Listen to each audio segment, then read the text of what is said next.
ఒక పక్కన ఈ నిరుద్యోగ భృతి, ఫీజు రీఎంబర్స్మెంట్, వసతి దీవెన, ఉద్యోగాలు వీటి గురించి మాత్రమే కాదన్నా మేము మాట్లాడేది. పవన్ కళ్యాణ్ గారు ఉన్నారు, ఆయన నమ్మి ఈ ప్రాంతంలో ఉండే ఎంతో మంది యువకులు ఒక జనసేన జెండానే కాకుండా తెలుగుదేశం జెండా పట్టుకున్నారు, బీజేపీ జెండా పట్టుకున్నారు. వాళ్ళు ఏమనుకున్నారంటే కానీ ఇంకా వైఎస్ఆర్ కాంగ్రెస్ పార్టీ 164 సీట్స్ ఎప్పుడైతే వాళ్ళకి వచ్చినాయో ఇంకా రాదు వైఎస్ఆర్ కాంగ్రెస్ పార్టీ, దీన్ని భూస్థాపితం చేస్తామనే ఒక ఇంటెన్షన్లో వాళ్ళు వెళ్ళిపోయినారు. అంటే ఇంకా మొత్తం మాదే ఈ రాష్ట్రం అంతా అని.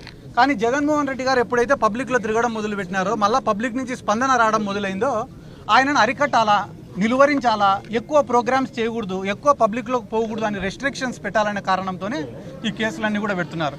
ఏమన్నా ఇక్కడ ఉన్న మీడియా సోదరులకు మీకు తెలీదా అన్న, చంద్రబాబు నాయుడు గారు మీటింగులు పెట్టి 5,000 మంది 10,000 మంది మహిళల్ని పిలిచి వాళ్ళకు ఒక 500 చీరలు ఇస్తే ఆ చీరల కోసం పాపము తొక్కిసలాట జరిగి 10 మంది 20 మంది చనిపోయిన సంఘటనలు మీకు తెలుసా తెలీదా? ఇంతకు మించి నేను అడగను. గోదావరి ఇటువంటి గోదావరి మస్తు లిస్టు చాలా పెద్దది ఉంది.